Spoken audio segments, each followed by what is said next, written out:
All of us need to be careful about manipulators. They are people who know how to spin things around for their own personal selfish gain. Such people are quick to be hired by others to turn against somebody, to turn against an organization or an entity from within. If they can't do it they themselves directly, they try to infiltrate that family, that organization, that company with the people who work in it, with the people who are in it, to try to flip things upside down for whoever hired them or for whatever they desire that may be against the other people. But their goal is to manipulate things until things become whatever they want. The chief priests and the Pharisees were just like that during the days of Jesus Christ. Many times when Jesus went to do ministry, they went after him, questioned him over and over in matters of the law and traditions. They questioned upon whose authority did he even perform miracles to help the people. One time, they asked him whether it was right for them to pay taxes.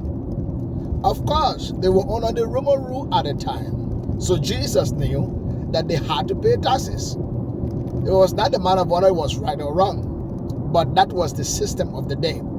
So he brought out a coin and asked them, whose head is on this coin? They said, Caesar. Said, then give to Caesar what belongs to Caesar as the emperor, whose governor control our country, and give to God what belongs to God.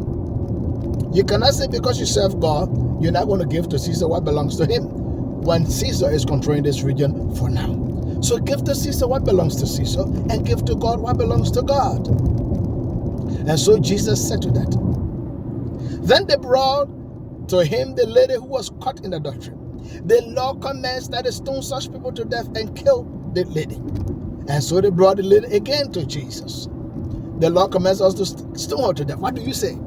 And they kept asking him. Jesus said nothing, but knelt on the ground and began to write some things. Whatever he wrote, the Bible did not say. But they kept asking him. So Jesus looked up and looked at them, looking at the woman who was accused. And he said unto the chief priests, the Pharisees, and all the people who went to stone her, he said, the one who is without sin, be the first to stone her. The one who got no sin, the perfect person among you, be the first person to stone her. And each one of them laid down their rocks and walked away quietly. Jesus then looked at the lady and asked her, where are your accusers? She said, they all left. She said, neither do I condemn you, but you go and don't do this again. Don't sin again. Over and over they challenge him. When he cast out evil spirits from people, they ask him, by whose power do you do this? Is it visible or is what? Because they didn't believe that God was with him, that he was even God in the flesh. So they challenged his spiritual authority. When he healed somebody on the Sabbath, they challenged him, they got angry. Then he asked them a question, if your donkey or any pet of yours, any animal of yours fell in the hole on the Sabbath, will you leave it there until the Sabbath is over? All of them say, of course, they will take it out. How much more valuable is the sinner life who is restored, or the sick person, or the possessed person who is healed or delivered? And every time they couldn't catch Jesus, many times he went in the temple to preach, they went behind him to ask him questions again. After some time, they decided, you know what, enough of this. We're going to just arrest him and kill him. But the crowds of people were always with him, and they were afraid of the crowds of people.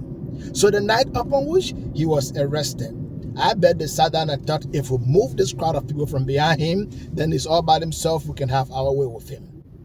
So at dawn, when they're talking before Pontius Palace, what did they do? They managed to manipulate the crowds of people. They managed to convince the crowds of people to leave Jesus, who preached and taught them all the time, who healed the sick, who cast out demons from among their people. They turned against Jesus because the Pharisees and the chief priests manipulated them to say they wanted Barabbas, a known criminal, that the Roman soldiers arrested, and they were happy back then, who was supposed to be crucified. They said they wanted Barabbas to be free. Let Jesus be crucified, though a righteous man. Why? Because the people manipulated them. A lot of people today Relationships are damaged because somebody manipulated them to tell them the other person is doing this, they are cheating, they got this plan, they got this plan. When all those are all lies. They are going against that particular person, either because they hate the relationship, they are jealous of their own life that is not what it needs to be, and they are angry that somebody else is having a good relationship. Many people undermine you. They will manipulate others to tell against you. They make your own friends, your own family, your own workmate to be spies against you, to give out private vital information that they can use against you.